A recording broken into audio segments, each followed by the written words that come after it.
Ladies and gentlemen, welcome back to another episode of The Intelligent Moron with Alex Silva. Always been a huge fan of top ramen, soup. Always been a big fan. Big, giant fan of top ramen. Top ramen's always been my brand. I grew up with it, ate it for the most of my childhood, was never really a cup noodles guy, cup of noodles, whatever you want to call it. There's another soup brand, ramen brand, that has a similar packaging to top ramen. I can't exactly remember the name of it, but it is different. The font of the brand of the bag that looks like top ramen looks like it's saying the word mushroom on it. It doesn't look like it's saying like ramen. Maybe it's the brand. I can't remember it because I don't get it often. I see it in the store from time to time, and I'm like, that ain't my brand. Where's my brand? There's my brand. I'll pick up my brand, and I'll eat that. I don't know what the name of that brand is called, but it looks like the brand in the font is spelling out the word mushroom. Now, that might be what people call, what is it, when you think you see something and you're like telling yourself that you saw it, but it wasn't really there. Is it called the Mandela effect? It might be something else, but I feel like that's what it is. That's what I'm experiencing when I see that brand of ramen, and I know to stay away. I know to just stay the hell away from that brand because I think I've had it maybe one time. It was one time way too many. Did not care for it. Did not care about the flavor. Even though I do spice up my top ramen customly when I make it. I don't just get the top ramen and eat it like that. You know, pour the hot water, pour the seasoning, and that's it. No. I tend to zest it up a bit.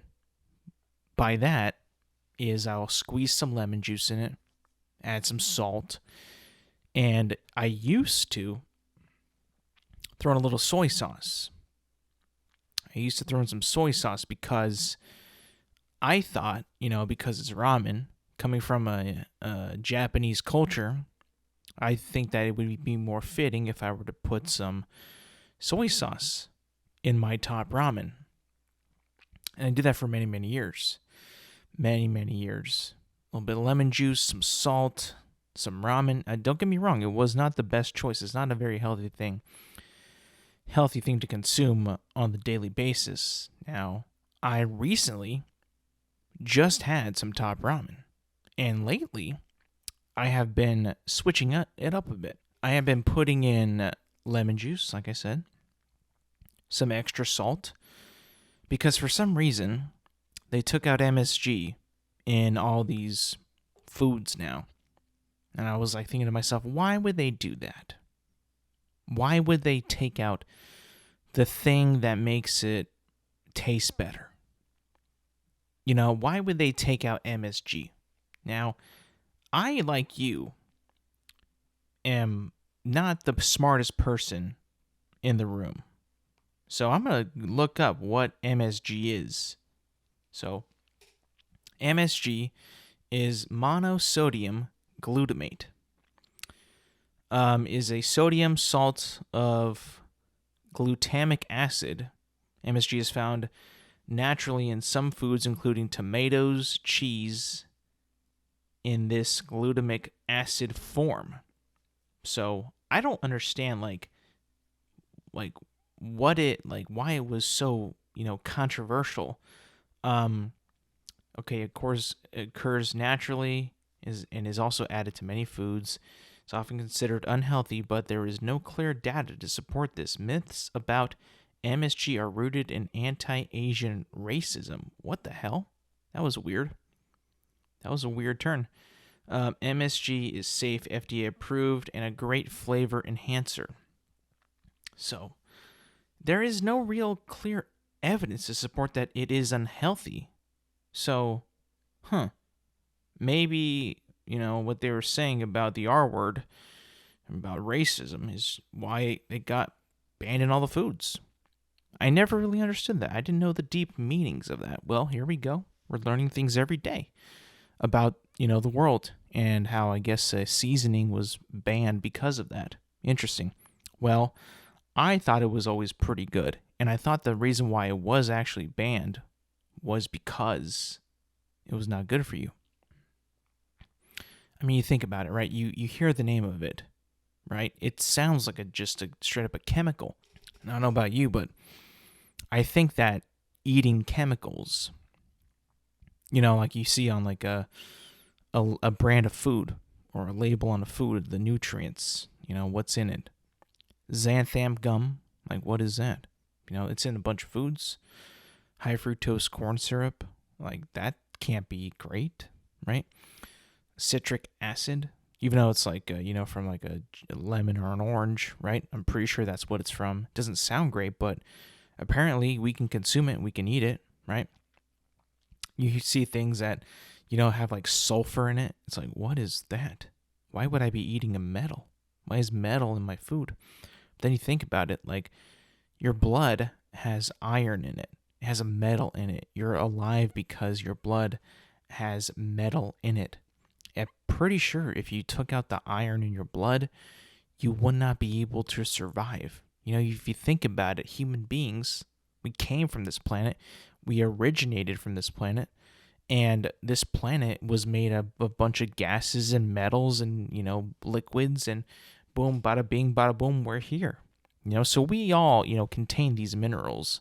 So I guess we shouldn't feel so weird or sickened by like what is in our food, because we are a combination of minerals and stuff like that we are made of naturally, and we live because of that. So I think that, when we look at like nutritional facts and what's in foods, and we get kind of spooked out from like these, these chemicals and stuff, like, well, we're basically a chemical sack. If you think about it, like I said, we have iron in our blood. That is a metal. That is a metal that we have in our blood, but it's necessary. I'm pretty sure it's necessary for us to have in our blood to survive. It's a wacky thing. It's a wacky thing to think of, but, when you actually think and you stop and stare and you think about it, why do we have this? What makes us us? It's all these chemicals. Today I cut my finger. I cut it, not too bad. It's healing pretty well. But I cut it. Got a paper cut. And I didn't notice it for a while. And I kind of let the blood ooze out a bit. And then I noticed it finally. I noticed that the blood that was somewhat dry, somewhat wet still, was sticky. It wasn't like water, how it's like smooth and it's got no like stickiness or greasiness or whatever you want to call it. It was just the blood was sticky after it started to dry up a bit. I was thinking about myself, like, what does that even mean? Like, why is blood kind of sticky? Or maybe not sticky, but it was like how when blood like you kind of smears on you, like when you smear it over like a cut or something, it kind of gets like resistant to your, like it kind of sticks to your skin, right? It's not like water, right? It was like that. I don't know what that is or what kind of makes it like that. Is it the thickness of blood, right? Because how they say like blood is thicker than water, right? Which it is for sure, but like what makes it so thick? And I'm thinking to myself, well, hang on. What was I just saying? Iron is in your blood. So iron is almost, in a way, can be solid, right? There's a very thin line, I think, that's not really described all that well by scientists or people who teach science about solids, liquids, and gases, right? Solid is a lot of things, right? Like a liquid is basically one thing: water, juice, soda, beer, liquor, to things like peroxide, hydrogen peroxide, right? Rubbing alcohol, that's all a liquid. A soup, that's a liquid. But a solid, right, can be like, what is it, like a slushy, that's solid, right? Pretty sure it's a solid. Well, blood is not like super liquidy, right? It's kind of like in a mixture. Like if you were to prick your finger, right, it comes out like as a the blood is like solid, but then when it dries up, it becomes, or when you prick it, it's a liquid, but when it dries up, it becomes a solid. So it's got like solid properties that, under certain circumstances, make it a solid. Kind of like, how water and ice. Well, I just kind of taught myself into that shit. Um, that's how I guess under certain circumstances, with different states. Water is a liquid in one state, and then in another state, it's a solid. Sometimes I even surprise myself. I surprise myself right there. I didn't think that I would be able to come up with that, but then again, I did. And you know how I did it? I talked myself into it. And I figured it out myself. Maybe I never needed a teacher in the first place. Maybe school was always a sham. Like, I literally just talked myself into that. But then again, I'm pretty sure that I've heard it multiple times in school, and it was just a backlog memory, some backlogged knowledge that I just haven't used yet. And I just decided, you know what? Let's pull this out just for fun. What was I talking about anyway? Oh yeah, I added Tapatio hot sauce to my soup. Now, I don't normally do that in soup that's from like a processed soup, like Top Ramen, cup noodles. My mom makes like chicken soup and stuff like that. When I've had that, I'll put like some hot sauce in that too, just because I feel like it adds some flavor, some heat to it, But at work, we had soup day, and they had a bunch of cup noodles. We had some hot water, made they had some lemon juice, and then they had Tapatio. And I've never had it with Tapatio. So I decided, you know what? Fudge it. Let's put some Tapatio in this binge, right? Let's spice it up. It was a chilly day, I thought, and I was like, I need to heat up.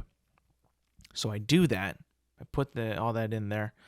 And let me tell you, man, that Tapatio in that soup is delicious. It's amazing. Can't believe I've never thought to put that in there, to combine those flavors with the already existing chicken or beef flavor of the soup that you eat, and adding some heat to it. It was miraculous. I've been hooked on it ever since. Now, I'm not saying I'm eating it every single day, but it is my now go-to thing to add into Top Ramen now. It just is. That is one of my things that I'm pretty sure I need to put into my soup now, just to be able to enjoy it, because I do think that as I've gotten older and as I've gotten wiser, I think that I have began to really dive into my to spice, just to consuming nothing but spice and hotness, right? Now, I'm not saying that I'm going to go and grow a habanero tree and just have habaneros in everything that I eat. I think that might be a little too extreme. I wouldn't necessarily be I'm going to go eat some extreme heat stuff, right? Some things that'll put me in a coma, or actually put me out for a little bit. I wouldn't say that I'm going to go that far. But I will occasionally be adding hot sauces to more things now. Not just my Top Ramen. We had some barbecue chicken maybe a month ago, right? With barbecue sauce. Barbecued it up with some chicken, or with some barbecue sauce. It was delicious. But you know what I did? I didn't stop there. I added some hot sauce to it. And let me tell you this. Spicy barbecue sauce on chicken, I can't lie to you, man. It's pretty good. The chicken drumstick was already smothered in barbecue sauce. And I thought to myself, you know what? Maybe I'll add some little bit of crystal hot sauce to this. Maybe not just a little, maybe a lot. And I did. I poured it on there, took a bite. The combination of those flavors was absolutely unbelievable. You wouldn't believe it. Like spicy and hot. And you're thinking to yourself, like, oh my God, this is unbelievable. Like, how come I have never thought of this in before? But then again, I remember it was years ago. We once bought like, listen, I'm basic, right? With my products. I mean, I'm talking basic, like Heinz ketchup, Best Foods mayo, French's mustard, you name it, super basic. I'm not going to go out of my way to get some fancy brand. It might taste better. It might be actually better. It'll probably cost more. But I'm loyal to the brands that built this country. So I'm going to stick with that. So in that, I also get, for my barbecue sauce, Sweet Baby Ray's. Of course, right? The number one barbecue sauce to go with in America. So I discovered, they had a spicy one. A spicy barbecue sauce. And it was cute because it had like little jalapenos on the bottle, along with the barbecue sauce of the brand. I'm like thinking to myself, like, you know what? This could be good. And that is my favorite barbecue sauce. The original is still really good. I respect it. I love it. I mean, it is the godfather of barbecue sauce, at least store-bought. You know, if I'm going to go to a restaurant or a smokehouse or, you know, somebody makes barbecue for a living and they have some really dank-ass barbecue sauce, of course theirs is going to be better. But if I'm going to go to a store and get barbecue sauce, I'm going to go with Sweet Baby Ray's.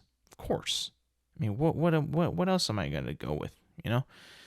Anyways, the spicy barbecue sauce from Sweet Baby Ray's, unbelievable. Like, you can put that on chicken, pulled pork, some tri-tip. You know, if you want to dip it in any other things, put it on a burger. My God, it's unbelievable. You know, that's kind of like where I was thinking to myself, like, you know what? Spiciness? I'm down for that. I'm down to put some hot sauce on a bunch of things. You know, with that chicken, like I said, even with the soup. And I do it with everything now. Almost everything. Like I've morphed into this lover of spice. I liked it before, didn't love it, and I started using it on more and more things. And now I think to myself, like, hang on, well, I'm using it on more and more things.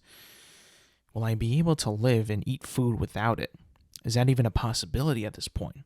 Because I'm thinking to myself, like, I'm using it like a crutch, like a flavor crutch. You know how when people get older and they kind of lose their ability to taste because of older age, they kind of sprinkle some salt on almost everything that they eat now. You know, you see that from time to time with people who are getting up there in age. And I'm thinking to myself, like, well, maybe I'm kind of there already, but with spice. Like, maybe I need to add hot sauce to multiple things just for me to like it more. You know, I already like a lot of things the way that they are. You know, like things like fried chicken. Like, I don't need to put anything on that. I think that it tastes incredible the way that it does taste. But you can't really deny that adding hot sauce to it elevates it in every single way. Like, there's no way in thinking that. And we have an invention that we've created in America called the hot wing, where it is hot sauce or nothing, for me at least. And you get all these other crazy anarchists that like to put like barbecue sauce on wings and, you know, lemon pepper and Cajun stuff on it and all that shit. You know, that's fine. You can do that. But I think that in order to have like you should always have respect for the hot wing itself, right? The wing and hot sauce, whether it be buffalo, mild, medium, hot, whatever you want to call it, right? A wing with hot sauce, a traditional drum or flat wing with hot sauce is so iconic in this country that it cannot be, it should not be forgotten. It should not be forgotten, nor should it be promoted lesser than these new anarchist wings out there. I'm talking boneless with dry rub, with all these crazy sauces that I'm not a fan of. Some of them I'm okay with, right? Some of them I like, I enjoy, but you have to, I think, in all goodness of your heart in this country, you must pay your respects to the original hot sauce. The original hot, where it came from, Buffalo, New York. I'm pretty sure that's where it came from. Why else would they call them buffalo wings, right? It has to be. I'm not going to look it up, but it has to be. Respect that. Respect what came first, right? Buffalo Wild Wings is one of those places. Yes, it's a chain. It's very popular. But it does, tend to be more, I don't know, promoting other flavors than their traditional buffalo wings, right? But I think that their original buffalo wings, original hot, or buffalo, whatever you want to call it, is miraculous. I truly do. That doesn't mean I don't dabble in other flavors as well, but I think that you should be able to respect the original wing for what it is. And yes, all this stemmed from me was from putting sauce on more things. And listen, if you are like me and you enjoy hot sauce rather, try putting it on everything. Just try. Give it a shot. I once put it on pizza, right? And it was good. I can't deny it. Sometimes pizza, really, really cheap pizza, like Little C's, you get some of that, and you're like, man, this is not the greatest pizza out there. In fact, it's kind of gross. It's a little underwhelming. It's not hitting right. The flavor is just not there. I'm telling you this, man. Add a little bit of hot sauce to a basic ass Little C's pizza, and it'll liven it up. It'll rock your world. You'll be like, where has this been all my life? This is delicious. This is excellent. How come I've never had this before? And trust me, we all have hot sauce, right? In our refrigerators and our pantries. We all pretty much have at least like one bottle of hot sauce, whether it be Cholula, Crystal, Tapatio, Tabasco, right? Everyone's got like some kind of hot sauce in their cabinet or fridge. Just try it. Try it with other things that you normally don't use it with. And then report back to me, because I would love to hear your rebirth and knowing that, oh my God, if I add this on this, it doesn't need it, but oh man, it's so good. Tastes incredible. Give it a shot. Just try it out. So, I want to talk about some TV news. Well, not really news, but like a new show that I've been watching. Masters of the Air. Now, if you don't know me, I'm a pretty big World War II buff. I enjoy movies and TV shows that take place during World War II. I also love the history of World War II. Pay respects to all who have served, but I just can't really get enough of World War II. Maybe it's at my advanced age, but I've been an enjoyer, and not enjoyer, and I've been a huge World War II fanatic, buff, historian, since I was a kid. Ever since I laid my eyes on Call of Duty 2, or, Saving Private Ryan when I was young. Too young to be watching it, by the way. But, since I saw it, I've just been so fascinated with the time period, and that even grew in more and more appreciation and more knowledge from more things that I consumed when I got older. My discovery of Band of Brothers, The Pacific, all these other films, series, documentaries, stuff like that. I've just been fascinated with the time period for pretty much as long as I can remember, right? For a long time. Good movies like I said, Saving Private Ryan, to bad ones, right? Like Pearl Harbor. Like for a moment in time, I loved Pearl Harbor. I watched some scenes recently. It isn't as cool as I remember. It's kind of corny, kind of cheesy, pretty inaccurate in terms of the history. But, action's pretty cool. Michael Bay film, you're going to get some cool action. But, yeah, there's good and the bad when it comes to World War II entertainment. It's kind of weird to think about, right? Like, we use one of the greatest conflicts in mankind, no, the biggest conflict in mankind that cost so many lives, right? Millions of lives, and now we make entertainment of it. It's quite incredible how humanity works like that. But anyways, the newest show, Masters of the Air, that has just come out last week. The first 2 episodes are out. Coming from Steven Spielberg and Tom Hanks, who both worked on Band of Brothers and the Pacific, have come back with a new World War II miniseries called Masters of the Air. And this show is taking place in a new theater of war, the Air War. The war over Germany, mainly, in the form of bomber pilots and bombers and United States Army Air Force missions to attack Nazi Germany in 1943, and I would also assume into 44 as well. But a little bit of history about that. They developed these high, far ranged, long range actually, bombers that could fly from England to places that were occupied by the Nazis, such as Germany and France, Norway, and then fly, drop their bombs, and then come back. Of course, that sounds a lot easier said than done. You learn about the missions, not learn, but you watch their missions, the characters that are in it. It's based off a book called Masters of the Air as well, which I am currently reading. I wanted to read it before the show aired. I just ran out of time, unfortunately. But the book and the show so far are completely different, not in ways of story or characters, but the book, it is like delving into the entire history of how like these bombers were even created and manifested and even gotten into, like, that they were able to actually perform these missions.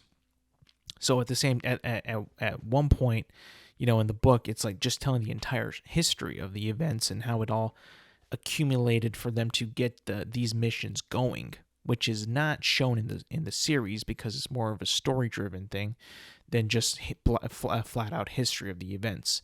But this is not a review about the book. This is a review about or not even a review. It's just my first few thoughts on the first couple episodes. Now, I'm pretty sure I've mentioned this in other podcast episodes, but like I said, I'm a big fan of Band of Brothers and the Pacific. I love Band of Brothers. I love Band of Brothers. Like, it is some of the best TV, I think, still to this date. Like, if you want to watch like a quick miniseries, right? You don't want to be super committed to like a 4 or 5 season show, and you just want to be in and out in like a quick season and that's it. And you don't want to watch a movie, you want to watch a TV show that's kind of quick and easy. I highly recommend Band of Brothers. It's all on Netflix. It's all on HBO Max. It is some of the best still serialized TV out there. Band of Brothers is. I love Band of Brothers. I like the Pacific. I like it. It's not Band of Brothers, but obviously the circumstances and the theaters of war are different. One is fought in Europe, one is fought in the islands of the Pacific, obviously. So it doesn't really, it can't really be the same thing. Now with this show being an entirely new, like I said, theater of war, I didn't really know much about it. Not whatsoever. All that I knew is that it was a military aviation World War II show based off a book. Sign me up right there. And it has been like one of my most anticipated shows / miniseries since it was announced. Like I would say like maybe about 4 or 5 years ago when it was like announced, because the show finished shooting 2 years ago. Like they finished filming the show 2 years ago. So they've been kind of sitting on this show. I don't know why exactly what the details were. They shot it during COVID, and it's been just kind of like sitting there for, like I said, 2 years. They finished shooting 2 years ago.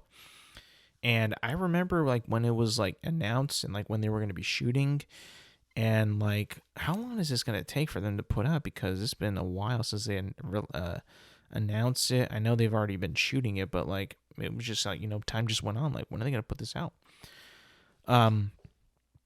So finally it comes out, after, such anticipation by me and people who want to see this. And so far, 2 episodes in, I am loving this show. I wasn't skeptical, I wasn't scared, but I was, obviously what they did with Band of Brothers is like, incredible, and has not been touched since. 2 episodes in, I know it's pretty early. It's a 9-part series, so it's very early for, for me to be saying this, but I got to tell you, man, I'm loving Masters of the Air. I think it's so well done. The characters played by Austin Butler, Callum Turner, and the two main guys, like, they just play them so well, so likable.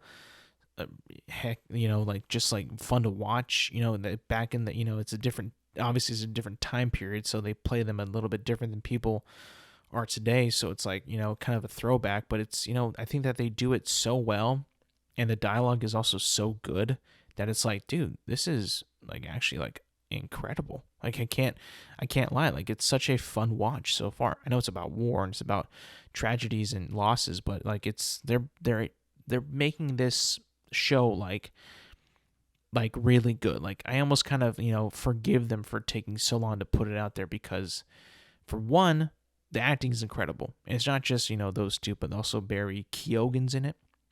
He's not a super well-known actor at the moment, but he is, propelling pretty quickly.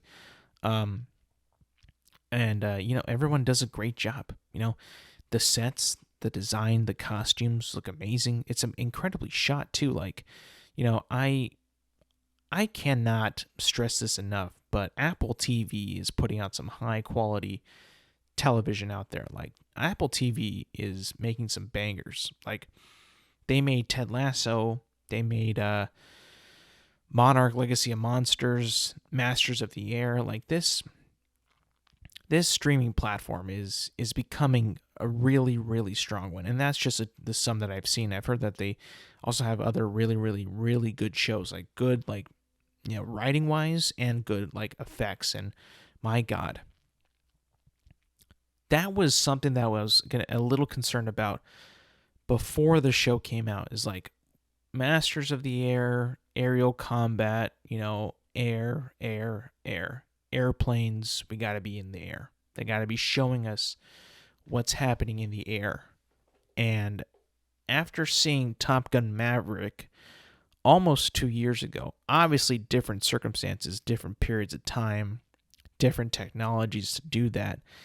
We don't have any functioning B-17 flying fortresses that we can just follow in the sky, right? Like, we do have F-18 Hornets that we can tail behind and film that way.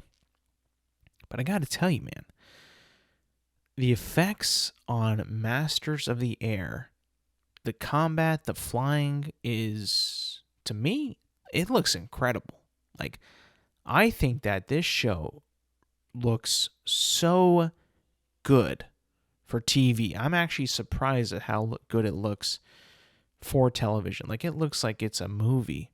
Like, with these effects, when they're just flying in the air, they're getting shot at. It's like, dude, this looks freaking awesome. Like, they did a really good job with these effects. I couldn't believe it. Like, the first time I saw them, like, dude, this looks freaking incredible. Like, everything about it, I was just like, I'm sold. This is something that I didn't know could look this good on TV, and they're showing it. It's like, dude, man, high praise for those effects, man. High praise. So far, so good. The 2 episodes that they released them in the same week. I think it was needed.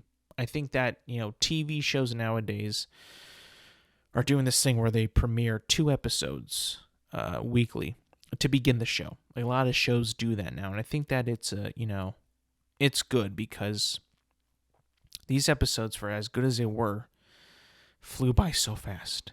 And I can only imagine the sheer, like, wanting of the next episode. Once episode 1 ends, I'd be like, no way. But then after episode 2, it's a little bit more of a not, it's a cliffhanger for sure, like, but it's also like a what's going to happen next? It's like a more satisfying, like, okay, weekly episode, right?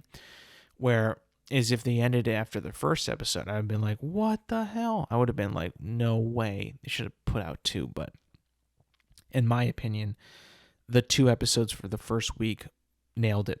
Just absolutely nailed it.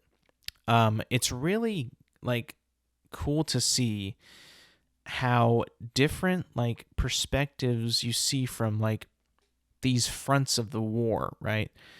Obviously, you see the guys from Saving Private Ryan and Band of Brothers completely different from the guys in the Pacific, and even more completely different than the people that are flying in the air. Different scenarios, different mentalities, different ways the guys approach things. It's cool, and I think that they're really like showing you how real it was. Like, yeah, planes didn't always work. People couldn't really figure out where they were because they didn't have like the best navigation systems on these planes. Like, that's like a thing that they explore, and it's like, whoa, you know what? I mean, obviously we didn't have the technology that we do today back then, radar, pinpoint location, GPS to know exactly where we were. No, these guys had to communicate one, to each other, in the same plane to get the plane into the right formation, to go the right direction, to hopefully bomb the right targets. Like, to me, it's done so well, and it's done at such a, easy way to digest it. And I think the show does a really good example of like giving you history and information that is in the book of how this all became, and like weaving it into the characters that we see, and weaving it into these information bits of how the plane works, along with the characters that we meet along the way. Like, you meet like this dude who's part of the book, and he's also part of the show as well. He's a navigator. He navigates, how to, the skies, knows when to bank left, when to bank right, to go on these turns to get to this location. But it's explained in a way where it connects to him, and it's like he's also giving you this information of his story, how he got there, along with what he does and how it works with everybody else in the plane. So you're not left behind. If you don't know anything about military aviation, you have no like issues, you have no problems, because I think that the show does a good job of educating you on the things that you're supposed to know, while also giving you a really good story and characters and mission that we can follow along with these guys. I think it does a really good job. I could honestly say, safely say that this is an incredible show, and I think it's a must-watch show. Like, I think if you go in it blindly, you'll be like, yo, like, this is epic, this is awesome, and this is like almost like in a way kind of feel goody, because you get that camaraderie. It really does excel and really does hit the marks of like the brotherhood, and how you feel about these guys and how they go on their missions and how they all perform as a unit, and you want to see them succeed, and you hope that they all come back, because that's really what we, what good stories, I think, that kind of tie into this brotherhood type, theme, is like, you want to see these guys all succeed, no matter all the uphill battles, or all of the troubles ahead, the problems that need to be solved. Like, this is something that you watch and you're rooting for these guys through and through. Like, just like, yeah, these are my boys. That's how I felt when I saw them. Like, dude, these are the bros here. Like, we gotta see if these guys make it through, because I want these guys to make it through. Like, shit, man. I almost kind of want to stop reading the book. That way I could just focus on the show, because it's so well done and it looks so amazing. Like, I almost don't want to spoil it, because I know it's going to be an adaptation, right? There's going to be things that are probably going to be changed for TV viewing. But as far as I can tell, the things that I have come across from the book and then in the show, a lot of it is pretty accurate. I ain't gonna lie. Like, some of it is a little bit is some of like the things that might be dramatized a bit in the show are a little like are pretty much like glossed over in the book, but still like the events that they're naming and what ultimately happens is like happens in book and show. So it's like there really is no inaccuracy there. It's like pretty much all accurate. Um, but I'm digging the show so far.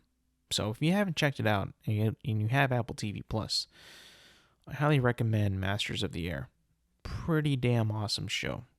And I'm pretty sure like now it's going to be weekly every Friday. So you can check it out on Fridays. I'm not, of course, I'm not being sponsored by Masters of the Air, but I'm just saying as a fan, like, dude, this show is sick. This show I think is like worth watching and worth your time. Like, this is really, really cool. Anyways, moving on. All right, moving on. A little bit of gossip though. Well, maybe not gossip, but like some celebrity shit that's been happening that's going on the internet. Not super like high end celebrities, but we got people out there that really want to chime in on well, I guess it's become like more than just like not attuned, but like more kept to the sport. And it's kind of like breached over every single person in the United States, maybe even the world, right? The topic of Travis Kelce and Taylor Swift, right? It's now reaching the point of pop culture itself. Like Taylor Swift and Travis Kelce have, without a doubt, brought in people who probably never would have watched football in their lives to pretty much going to watch the biggest game of the year, which is a Super Bowl, which if you didn't know, the Chiefs beat Chiefs are going to the Super Bowl. So we'll talk about that later. But the magnitude that these two have, that the country is just like begging them to do things and to stay together and to, the Super Bowl, she's going to be there, right? It's a great way to, for people to get their eyes on the Super Bowl to, Taylor Swift's going to be there. There was actually talk of people like this thinking that she might not be there because she has a concert the day before in Japan. But, I looked it up. I saw some videos like she will be there. The concert's like 17 hours ahead. So and it's like in Japan, so like they're ahead like almost by an entire day. So like she'll be there for sure. Like, I mean, the NFL honestly might pay for her to be there just because like of the exposure of that game and the people who will be watching. Like, she's going to be there for sure. Like, there's no way that they're not going to have Taylor Swift there. Come on. But I bring this up because people are chiming in about their romance now, whether you like it or not. I don't really care about it, to be honest. Like, I do think that their relationship is a real thing. I really, really do.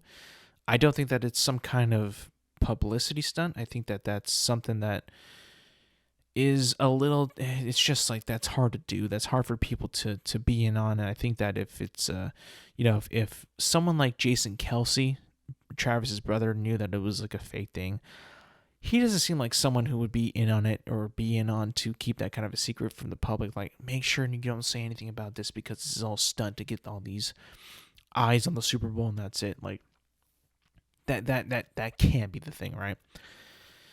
But I do think, as much as I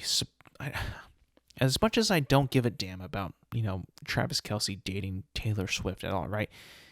He can date whoever he wants. If he likes Taylor Swift and then Taylor Swift likes Travis Kelce, in my eyes, that's beautiful. That's love. That's two people who love each other, and that is beautiful. That's objectively beautiful. That's something that, we all wish we could have, right? If you think about it. I think that is fine. But I think like other relationships, that are out there, we probably shouldn't be caring this much about it.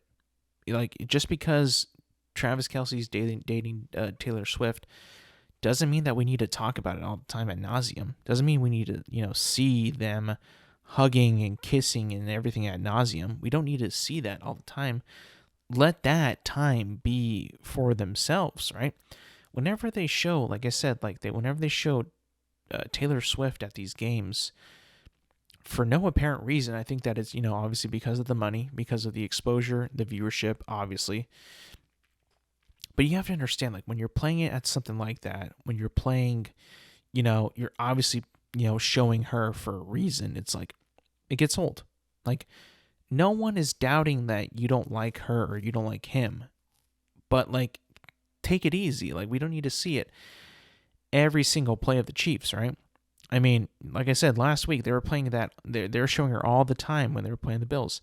They were also showing her all the time when they played the Ravens in this past weekend. So, it's just getting to a point where, like, I understand. I accept it. I love that you're happy, but come on, guys. Do we really need to? I mean, once the Chiefs won their game, you should have seen the NFL's Instagram. They were posting like romance pictures of Travis Kelce and Taylor Swift. Like, look at these two, heart emojis, crying eye emojis, or watery eye emojis, making a perfect, look at them in love, yeah. But it's like, what?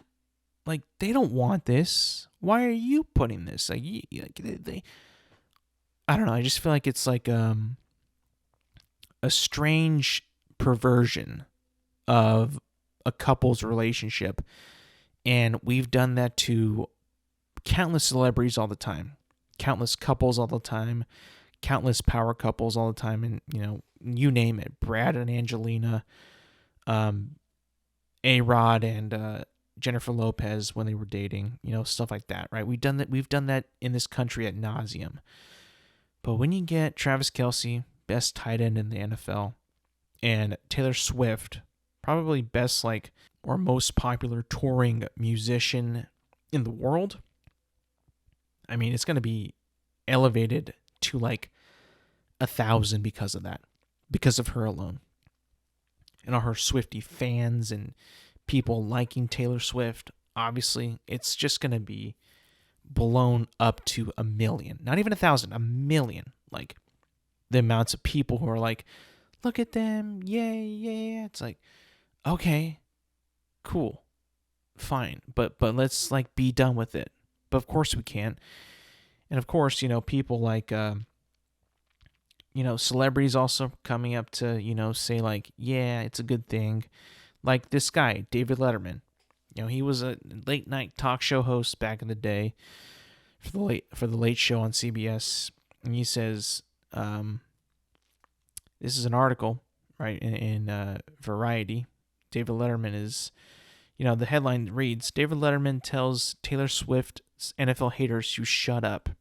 Her Travis Kelce romance is such a lovely thing, and it's good for the footballers. I don't think that this man actually cares about football. He called them footballers, which is not what we say in the States. We say football players. I don't know what he means by it's a good thing. It's good for footballers. Maybe he means fans. Like I said, it is a lovely thing. It's lovely. I love love. I think love is beautiful. I think their love is beautiful. I'm okay with saying that. But I do think at a time it's like, do we really need to keep seeing it? I think it's also because you need to know who your audience is, right? The main viewer of the NFL is probably not going to be a Swiftie. It just isn't, right? A Swiftie can totally love it. They can watch the NFL because of that. That's probably why they're tuning into the Chiefs games, to probably see her. That's fine. No one said that. But if you're going to come at the NFL fan that has been watching the NFL for years, like myself, and calling us out and saying, telling us to shut up, it's like, now hold on here. What if they, something tragically happens and they don't stay together? And this guy just came out and told us to shut up and to be quiet, and the NFL continues. What if the NFL begins to lose viewership because its core audience is like, oh, look at this, David Letterman telling me to shut up.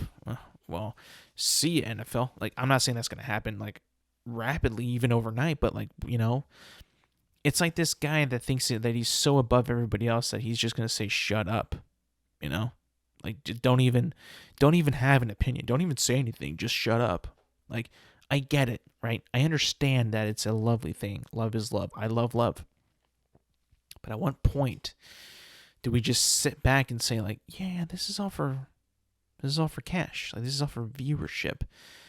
Their love is this is not going to make their love any easier. It's going to make it more harder for them because they're in such a public eye, and they're just trying to do their job essentially. Like Travis Kelce is literally playing football. That's his job. You think that he wants to know, like, every waking second there's a camera focused on his girlfriend at the press box, watching her every single move to put up a replay of what she just did when there's like a timeout, or like they're waiting for the next play to roll? Like, no, he doesn't want that. Like, what the hell are you talking about? So, I don't know. I think that Letterman is a little, he's a little out of touch when it comes to that stuff. I think that it's much more than, yes, it's cool. Like I said, like, there's nothing wrong with Travis Kelce dating Taylor Swift. There's nothing wrong with that at all. But I just do feel like, when it becomes all about them, that's all they show. And yeah, it's good for pop culture, but this is football. Like, this is a sport. This is what we watch. We watch two teams compete to win. Let's not lose sight of what it really is about, right? When you show all this Taylor Swift stuff after every freaking play, and I mean, even to this ad nauseum, this disgusting, stupid, like, when they put on their on their Instagram account, like, look at them, they're in love. Like, dude, like, what are you talking about? Like, why are you doing this? For what? It doesn't need to be done. It's silly. Like, it's overplayed. It's almost embarrassing. Like, why? Why? No one wants this. No one needs this. I don't know. I just feel like it's it's at the point where, yeah, I love love. I love them. It's cool, but we're kind of losing sight of what this whole event is about. Like, I know, like, people like to dampen on the Super Bowl when it comes around because it's the perfect opportunity to put commercials and advertisements, right? Which I enjoy. The commercials are pretty cool. They're pretty fun. They're creative. Things I want to see that have a little bit more spice to them because of the Super Bowl. They have to try because there's going to be so many eyes on the Super Bowl, right? But I do think that sometimes, especially with this, if all we do if all we're doing is focusing on, like, this big cultural phenomenon, which is Travis Kelce and Taylor Swift, I mean, we're kind of losing sight of what's actually being played on this game, which is the title of Super Bowl champion, right? We are losing sight of that, and we can't lose that. It's important. This is why we watch football. We want to see who's going to win the championship, right? And luckily, we're in for a matchup that is a repeat of the 2019-2020 season between the San Francisco 49ers and the Kansas City Chiefs. Now, going into the game now, segueing from Taylor Swift, talking about the game now, this past weekend, right, the championship Sunday, honestly, for the Lions and for the Ravens, both letdowns in their own specific ways. In game one, I thought I was going with the Ravens, 100%. I was in on the Ravens. They were the better team, probably the best equipped to beat a pretty decent, pretty damn good, not going to call them great, but a pretty damn good Kansas City Chiefs team, right? Pretty good to beat them. Like, I would say that the Ravens were better matched than the Chiefs were to begin this game. But what happened? Well, we got a quarterback that didn't really show up, and we got a very undisciplined Ravens team against Patrick Mahomes, who did show up, and a very disciplined Kansas City Chiefs team. Now, the proof is there, right? If you watch the game, there were so many penalties on the Ravens: pass interference, unsportsmanlike contact, taunting, all this stuff on the Ravens, and to the Chiefs, barely any penalties, right? And it showed. That really was the difference maker between the Ravens and the Chiefs. Now, the Chiefs in the second half didn't really have that much juice to score much more, but the Ravens also just couldn't capitalize on anything. Lamar Jackson was trying, made some mistakes. He kind of choked in this game, and the Chiefs ended up winning. Now, after watching this, should I be surprised that the Chiefs won? Well, not really. I mean, they have the best quarterback in the league. They have the best coach in the league. They probably have the best coach defense in the league. Now, the Niners got some dogs on that defense, but I would probably say that the Chiefs' defense is better coached with Steve Spagnuolo. That's just what I think. But, yeah, the Chiefs won. And they won, not handsomely. A little bit of, things went their way. Obviously, the Zay Flowers fumble at the goal line kind of shifted all momentum. Kind of really couldn't come back after that. Bad interceptions by Lamar, but also some pretty damn clutch plays at the end for the Chiefs to seal that win. It's I don't think that we should be doubting Kansas City, Patrick Mahomes, Andy Reid ever again. Like, as long as those guys are there, like, there is always hope for them to reach the Super Bowl. There really is no way. At this point, you're just doing something stupid by doubting them to be competitive. And it's like, and then Travis Kelce came alive as well, after kind of slumping his past several weeks of the season, just kind of getting by. This game, he looked incredible. He was catching so many passes that probably shouldn't have been caught, getting open and looking elite, finding the spaces and just scoring another touchdown, passing Jerry Rice for all-time playoff receptions. Like, dude is a monster. And the Ravens just didn't show up. They didn't show up. They were deflated by that Zay Flowers fumble. It was a mess. The better team won. And it was the Chiefs. 100% the Chiefs. Game 2, Lions versus Niners. The Lions were rolling in the first half. Like they did against the Rams. Like they did against the Buccaneers as well. But, San Francisco woke up. They came back. They battled back. They knew that they weren't done. And they just won that game. And how did they win? By a lucky-ass play. The Brandon Ayuk reception off of the Lions defender's face mask. Brock Purdy throws a pass, overthrown Brandon Ayuk, hits the Lions player in the face mask and bounces right into the hands of Brandon Ayuk, putting him at like the 5-yard line. San Francisco scores after that, and then they never looked back. They ran the ball with McCaffrey, threw it to Debo. Jared Goff threw some interceptions. Dan Campbell made some bad calls. Bippity boppity boo. The Lions blow a big old lead, and the Niners win. We all thought that in that game, if you watch the game, that, the Lions are here. They're playing better than the Niners. The Lions deserve this. I was thinking to myself, like, wow. So, because San Francisco was playing bad that first half. They were playing extremely bad. They looked unrecognizable in that first half. And then they came alive. And then they're like, you know what? Boys, we got to try. Like, we really have to play. And then they played. And then they won. Then everybody showed up. Then that defense came alive. The offense came alive. Brock Purdy came alive. And it was just like, wow. It's almost hard to, picture a collapse that big because, George Kittle said it pretty well.